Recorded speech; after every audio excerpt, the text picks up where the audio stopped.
శ్రద్ధా విశ్వాసముతో అసూయ లేకుండా ఈ జ్ఞానాన్ని కేవలం విన్నవారు కూడా పాపముల నుండి విముక్తి పొంది పుణ్యాత్ములు నివసించే పవిత్ర లోకములకు చేరుకుంటారు. ఓ అర్జున, నేను చెప్పినది ఏకాగ్రతతో విన్నావా? నీ యొక్క అజ్ఞానము మోహభ్రాంతి నిర్మూలించబడినవా?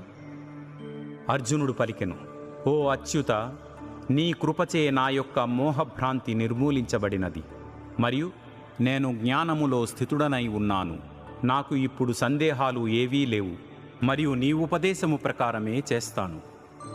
సంజయుడు పలికెను, ఈ విధంగా నేను వసుదేవుని పుత్రుడైన శ్రీకృష్ణుడికి మరియు మహాత్ముడు పృథపుత్రుడు అయిన అర్జునుడికి మధ్య జరిగిన సంవాదమును విన్నాను.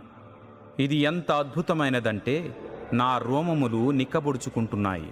వేదవ్యాసుని అనుగ్రహం చేత నేను ఈ యొక్క సర్వోత్కృష్ట పరమరహస్య